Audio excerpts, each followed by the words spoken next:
to slash even more. Now, here's the question I want to ask you. I'm going to start with Dean, who's with me here right now. How many jobs will be cut if you cut all this spending? How many federal jobs? Well, first of all, Chris, the American people want to see the federal government shrink. The politics of spending is changing, and, you know, the Tea Party grassroots that we at Freedom Works are part of, we want to see the federal government get smaller. Yeah, I know, but how many jobs do you want to cut? Because if you cut a couple trillion, $3 trillion, you're going to cut, it seems to be hundreds of thousands, maybe 1 million jobs.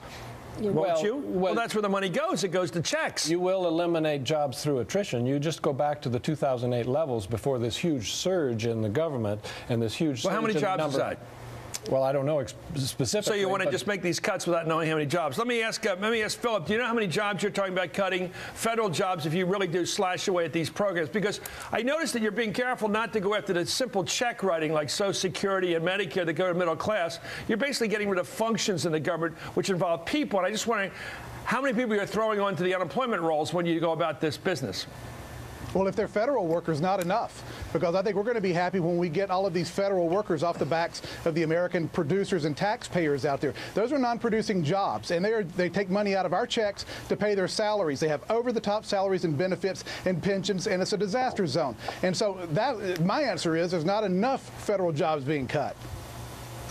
Wow. Do you agree with that? Yeah, absolutely. That's pretty tough talk, because all these people will, if unemployed, go looking for other jobs. So no, they're just people. All right, let's accept the fact. He says they're bums. I mean, I get your point, Phil. They're not doing anything good. They're a bunch of bums, is your argument. But there's still going to be bums looking for jobs. They're going to be part of the people looking for work, if you call them bums. I don't think they are at all. I think there's a mixed bag of people who work for the government. A lot of them good people. First of all, the federal government is not a jobs program. Federal employment is not something simply to get people off the sidewalks. But if folks are making $120,000 a year, twice the level in the private sector, they must be talented, so they'll probably do just fine. Do you think they make that kind of money, these people are going to get bounced? Well, you know, in Canada, they cut 20% of their government in the 1990s. They got their public debt down from 70% of their economy down to 30%. There was no social upheaval. People were fine. Nobody starved on the sidewalk. God, it's the first time I've heard a conservative brag about Canadian government policy. Yeah, I thought you guys thought they were all socialists up there. Let me ask you about the economics, though. Okay, you say throw these bums out of work, get rid of all these guys. They're just leaf rakers and paper pushers. That's your argument. I don't agree with it, but fine. What's it going to do to the economy if you guys start throwing $2 or $3 trillion worth of people off the payrolls? What's that going to do to the unemployment rate, the economy overall? Dennis? I mean, Philip. Well, one of the things it's going to do is going to free up the taxpayer. So we're not paying as much money keeping those people employed at a federal level. Those people will become productive, or they will starve if we can get rid of some of the cradle-to-grave welfare.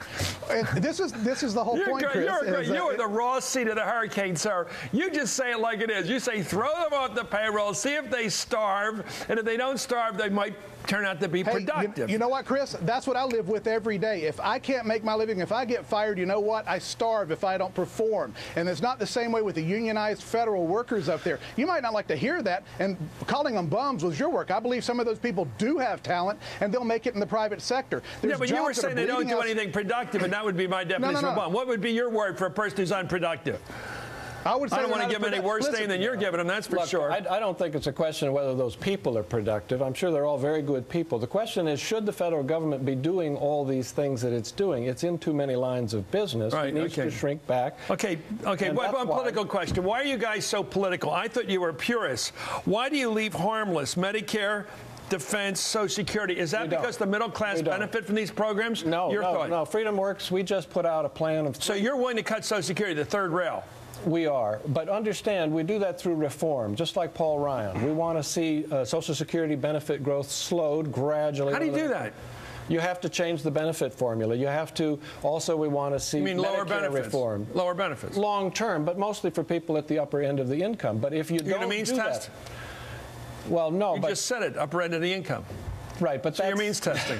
But that's what a lot of progressives support. It's called. But do you support means testing? We support reforming Social Security so that long-term it's sustainable. But you just slipped into something that's interesting, which is where some people think you should cut. Are you one of those who believe that people who make a ton of money, retire with a ton of money, shouldn't get the same benefits as somebody who's retired on, say, a teacher's salary somewhere and doesn't have a whole lot of money when they quit? Do you think we should means test? You just said at the upper end of the income, you can save on benefit formula. What did you mean by that? It means that the benefits are growing faster than the economy. Well, what do you mean by your proposal? Means faster. Do you want to cut the benefits of people who make a lot of money? Yes. Okay, do you? Philip, look, are you willing to means test Social Security now for the first time since the 30s? If anyone's paid into I'm just asking. If anyone is paid into Social Security their entire life, then they deserve to get what's coming back to them. Yeah, of course. There's low-hanging fruit. Hold on I'm getting conflict here. Are you for means testing Social Security? Hold on one second. There is a lot of low-hanging fruit we can do here. For example, that's not right. It's not means testing.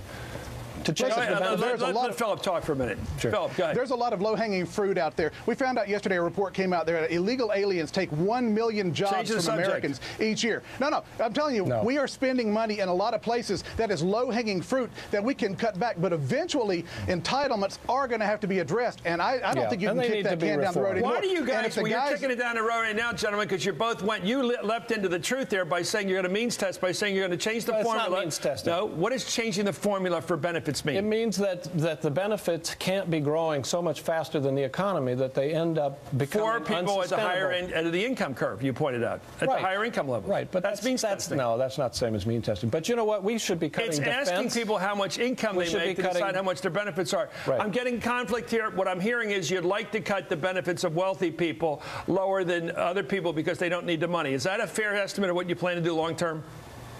That's not unreasonable. Is that a fair idea what you intend to do, Philip? The country can't reduce the benefits of people who make a lot of money in Social Security because they don't need it. The country's going bankrupt. Who says that they don't? Who says that they don't need it? I'm asking you what you mean by changing the formula. You're saying changing the formula for benefits. Tell me what you mean. Chris, this is just a crazy talk you always engage in here. There is low-hanging fruit out there. Through the thicket. You call low-hanging fruit. I'm looking through the thicket of words to try to find the truth. When you say changing the benefit formula for people at a higher income level, I hear means testing. How much? Well, that's what we do. I mean, the formula is not perfectly the same for everybody now. But more importantly, how much is enough, Chris? How much government is enough? I agree. Let's get back to the philosophy here. You guys have a political challenge. You've got a Republican Party in the Congress. Now, Philip, here's your turn. You've got a leader there. Boehner has been around for 20 years.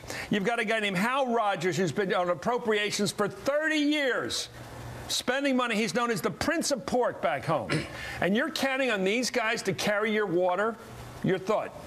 Philip. Well, I am hopefully optimistic, but I'm not counting on anything with these guys. We saw what they did when Bush was in power, and they were in power, and the Republicans, they spent money like a bunch of Democrats. And that was really what's caused the Republicans to lose power and put Obama into office. We're going to hold their feet to the fire. And if they are not prepared, Chris, to make the big boy decisions that we want them to make, then we're going to find bigger boys in 2012. Those guys, we're not married to Boehner. Don't even think that. How do you knock a guy out like Boehner out of his district? How in the heck can you beat a guy like Boehner at home? Or beat a guy like Hal Rogers, Chairman of Appropriations at home? These guys are unbeatable. No, what you do is you don't go after them per se, but you change the majority, just as we did in the 2010 elections. We've got 80-plus new Republicans in Congress. The Democrats lost 63 people in the House because they weren't What's your message? Last word. I'm going to each a sentence. What's your message for Mr. Hal Rogers, 30-year veteran of appropriations, the Prince of Pork, your ally, who's now chairing appropriations?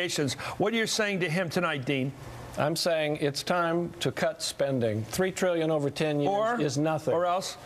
Well, we'll be watching you, and we'll be trying to hold you accountable. Absolutely. Mr. Dennis, your message to the chairman of the Appropriations Committee who sat in office, feeding at the federal trough, eating the low-hanging fruit himself, by the way, to use your phrase, consuming it for home consumption. What do you say to these guys who can't be beaten? And you guys are civilians, basically. What's your threat against them? My threat is you better find Jesus or watch your butt, because we're watching you in 2012. You're going to be in deep crap. Well, Mr. Philip Dennis, I think everyone knows where you stand. Anyway, thank you, Philip Dennis. Thank you on a Friday. Dean, please, guys, come back because you're refreshing to hear from. Get that message cleared up about means testing. It's not coming up.